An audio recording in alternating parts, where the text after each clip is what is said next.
We can't be everything to everyone and still be true to ourselves. Welcome to Ms. Mojo, and today we're ranking all the seasons of Netflix's semi-historical drama from least to most accurate. If you're not yet caught up, we will be discussing plot points, so spoiler warning. And I can cope with the truth. I just demand to know the truth. Number 6, Season 4. According to royal historian Hugo Vickers, Season 4 of The Crown is the most rooted in creative license and paints, quote, an unfair picture of most of the royal family. Set between 1979 and 1990, this season centers around Margaret Thatcher's time in Number 10 and the beginning and unraveling of Prince Charles and Diana's seemingly fairy tale romance. You both look very much in love. Oh, yes, absolutely. Whatever in love means. Critics argue that the show plays fast and loose with historical details, particularly in depicting the duration of Charles's alleged infidelity and overshadowing his royal accomplishments during this period. Reportedly, the immense backlash prompted the now king and queen consort to disable comments on their social media accounts. In the narrative laws of fairy tales versus reality, the fairy tale always prevails.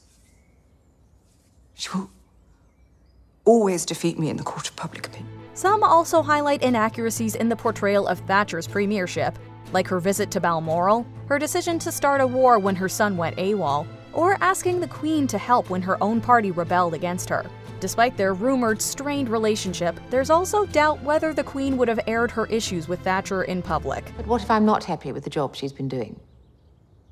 What if on this occasion I'd be happy for people to know the displeasure was actually real? That I am personally concerned about her lack of compassion? Other fabricated storylines include the letter the Prince of Wales received from Lord Mountbatten shortly after his death, and the timeline of events leading to the elder royal's IRA-related demise. Also, the Bowes-Lyon sisters plot. Princess Margaret didn't stumble upon the family secret. It was actually a press expose, and the royals declined to comment. I am aware, through professional colleagues, of the sisters. Sisters? What sisters? Although reportedly it was around then that the Queen Mother first learned the whereabouts of her nieces. We also think it doesn't take a historian to assume that the Queen didn't have a tete-a-tete with the man who'd broken into her room. People still show kindness to one another, and they still pay their taxes to the state. And she spends that money on an unnecessary war and declares the feel-good factor is back again. Number 5, Season 2. Season 2 amplifies the drama by stirring the pot on Prince Philip's alleged infidelity. The season begins with the royal embarking on an extended tour of the Commonwealth. That much is true. However, the cheating implications, whether with ballerina Galina Ulanova or anyone else, are pure speculation. But it's Giselle. Isn't that Galina Ulanova? Yes. Lucky you. They say she's quite the thing. Do they? That's what they say. To add an extra twist, Prince Philip's story weaves through real events like his private secretary Michael Park's divorce and the Profumo affair. While his involvement in either is likely included for dramatic flair, it further blurs the truth. That's the Minister of War. He's just admitted it. Profumo admitted the affair, but he denied the photograph. There's something of Philip in the shoulders.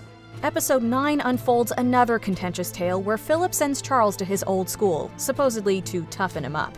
Charles's school days look miserable, but surprisingly, the real royal recalls it differently, quoted saying, "I'm glad I went to Gordonston." Flashbacks to Philip's own school days paint a less than rosy picture too. However, the biggest shocker occurs when he's blamed for his sister's family's tragic accident, but that has been widely debunked. However, the real Prince Philip was reportedly, quote, so upset he considered filing a lawsuit. Had it not been for Philip and his indiscipline, she would never have taken that flight. We were also horrified to learn that the Marburg files are real, although the Duke's grasp on Nazism is hotly debated. According to Vickers, the Queen reproached her uncle for his attempted betrayal, but he wasn't disowned or cast out. There is no possibility of my forgiving you. The question is, how on earth can you forgive yourself? Shifting gears, the Kennedys' visit didn't unfold quite as the series suggests either, particularly the monarch versus First Lady rivalry.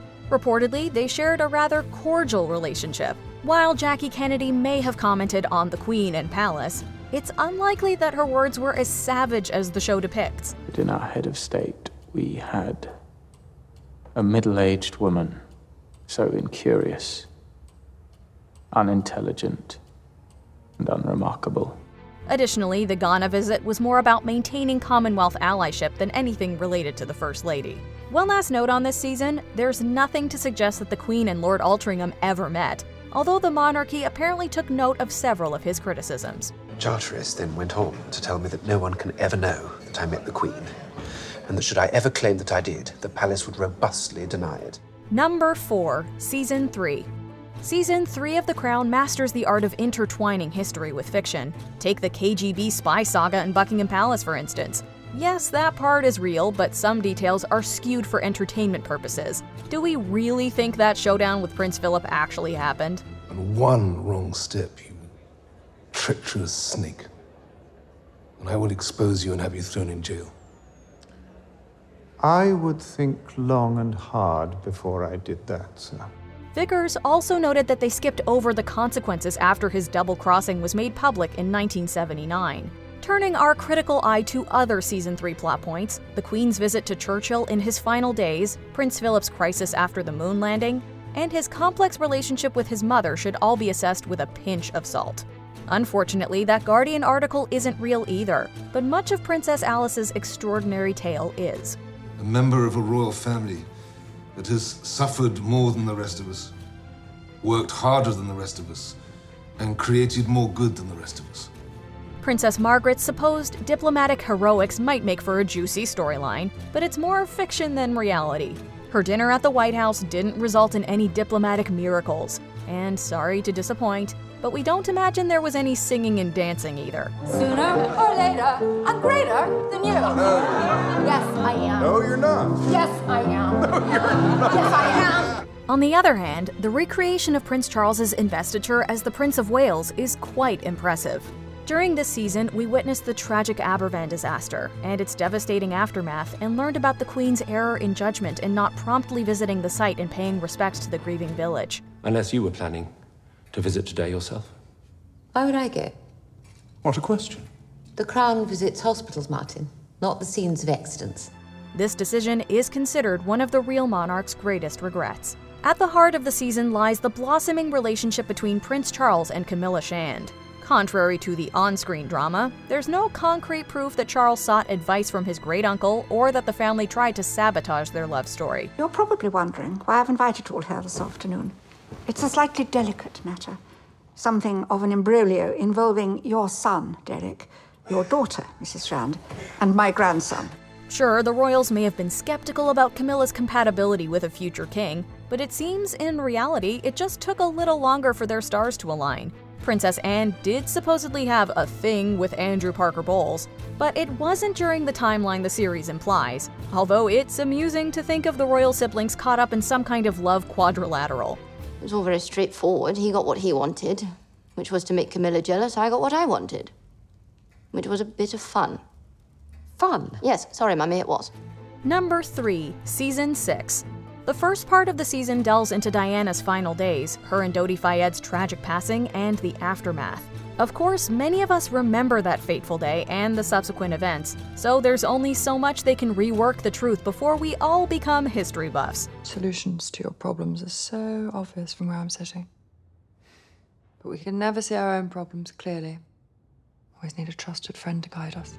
While the show incorporates real events like Diana's meeting with Tony Blair, the Queen's initial hostilities towards Camilla, and the public backlash after Diana's passing, many elements are fictionalized. While the Express asks the Queen to show us you care, speak to us. I rest my case. Which reflects the public's growing frustration at the silence from Balmoral. Prince Harry's recent disclosures might have shaped aspects of the story, but even the most knowledgeable royal expert can't reveal what truly happens behind closed doors. Vickers added that the writer's interpretations of these real-life figures are also off the mark. Also, although we can't confirm this, we doubt Diana spoke to anyone from the beyond either. Admit it, you've had that thought already. The only thought I've had since the moment I heard is regret. Part 2 swings the spotlight back onto the royal family, weaving a narrative that intertwines reflections of the past with a summary of events leading up to 2005. However, you can definitely tell where recent events helped shape the storyline. We follow a coming-of-age Prince William, thrust into celeb-like status with Will's mania. Yes, he actually had screaming fangirls. We also see him attend the University of St. Andrews, where he meets his future wife, Kate Middleton. This story blends truth, rumor, like Mrs. Middleton's fervent matchmaking, and romanticized fiction. Then you suggested I change it to St. Andrews after a gap year with none of my friends. That was no coincidence. We also see the start of some fraternal competitiveness between Princes William and Harry, and some of the younger prince's more infamous antics. Elsewhere, the narrative also explores Queen Elizabeth's challenges with dwindling public support ahead of her Golden Jubilee, and her seemingly baseless thoughts of abdication. It also follows the rise and fall of, to borrow from Her Majesty, King Tony, especially after his blunder at the Women's Institute, which actually happened, and the Iraq invasion. Do you remember when he first came to power? They took to the streets and cheered. Now they want to impeach him for high crimes and misdemeanors. Tony Blair has become Tony Blyer. The Queen says goodbye to 2 cherished family members during this time, while a delightful flashback shows the young royal sisters celebrating VE Day incognito with the British people, a reported event immortalized in the movie A Royal Night Out. Wrapping things up, we see Prince Charles and Camilla finally tying the knot, mixing fiction and reality. The Queen is said to have skipped the ceremony, but supposedly spoke at the party. Though the throne would have been a great wedding gift, it's doubtful she'd hand over the orb and scepter at that point. Nice speech, Granny. Thank you. Though surprisingly short. You sure you didn't forget half of it? I don't know what you're talking about. Number 2, Season 5. For many of us, this season's events are within living memory, yet we find ourselves disentangling reality from the show's fiction. The anniversary of any occasion is a time to reflect. But in light of the events of the last 12 months, perhaps I have more to reflect on than most. The Queen's 1992 Annus Horribilis speech, Diana's Panorama interview, the release of Andrew Morton's revealing biography Diana, Her True Story, the royal divorce drama, and John Major's time as Prime Minister all take center stage. Unfortunately, Tampongate is also revisited. God, I wish I could just live inside your trousers or something. It's so much easier. What are you going to turn into, a pair of knickers? Well, God forbid, a Tampax of just my luck. If you remember 1992, you might recall the Queen's speech referencing a challenging year marked by the end of 3 royal marriages and a devastating fire at Windsor Castle. However, it didn't include tributes to family members or mention the errors of our past. If we can't admit the errors of our past, what hope for reconciliation can there be? There's also no evidence the Queen Mother objected to its content. But it is true that the monarchy expected taxpayers to foot the bill for some royal renovations. It's also worth noting that The Crown only presents a Cliff's Notes version of the infamous bombshell Panorama interview. I'd like to be a queen of people's hearts, in people's hearts. But I don't envisage myself ever being queen of this country. While the palace may have been informed beforehand, it's unlikely that Diana told the Queen herself. There's evidence to support that Princess Margaret and Peter Townsend did reunite in their later years, but the details of when and where that took place are a little fuzzier. According to some sources, this reunion would have made more sense in Season 4's timeframe. And I suppose I wanted to know if our love, in the context of a whole life, had been a fleeting one or a lasting one. Also, while elements of the events shown in Ipatiev House are true, it was not Queen Mary who sealed the Romanovs' fate. What say you, my love? Do we send the ship?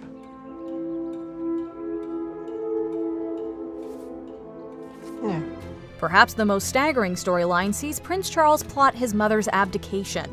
In the first episode, we see him try to convince Prime Minister John Major to get on board, a storyline that Real Major debunked as a, quote, barrel load of nonsense. What a pity it was. What a waste. That his voice, his His presence, his vision wasn't incorporated earlier.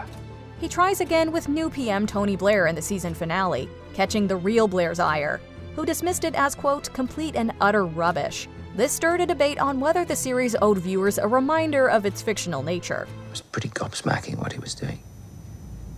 Effectively briefing against his own mother. The Crown defended itself against accusations of leading its audience astray about the accuracy of its depictions. Netflix has previously refused the request, saying, "We have every confidence our members understand it's a work of fiction that's broadly based on historical events." Before we continue, be sure to subscribe to our channel and ring the bell to get notified about our latest videos. You have the option to be notified for occasional videos or all of them. If you're on your phone, make sure you go into your settings and switch on notifications. Number 1. Season 1. Perhaps benefiting from the gift of distance, or maybe because it's a well-documented period, but Season 1 stands out as the most historically accurate. Sheer perfection. Your Highness. You have to hand it to her. It's quite a victory. But hold up, that doesn't mean you should believe everything is gospel. While the Great Smog of 1952 was real and caused significant loss of life, Londoners weren't steered into a frenzy, and there are no records of Venetia Scott or anyone like her steering the Prime Minister into action. Also, Prince Philip trying to ditch the tradition of kneeling at the coronation is highly unlikely, considering his royal roots and, you know, basic respect. I will not kneel before my wife. Your wife is not asking you to. But my queen commands me. Yes. I beg you make an exception for me.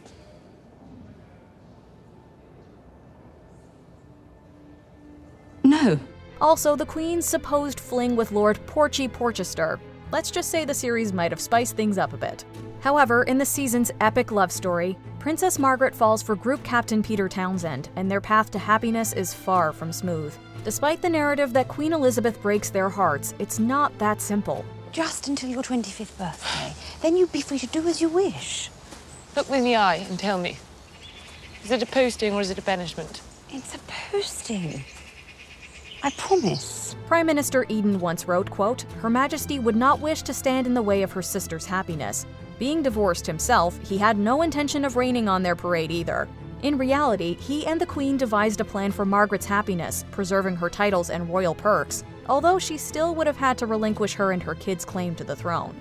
I cannot allow you to marry Peter and remain part of this family. That is my decision.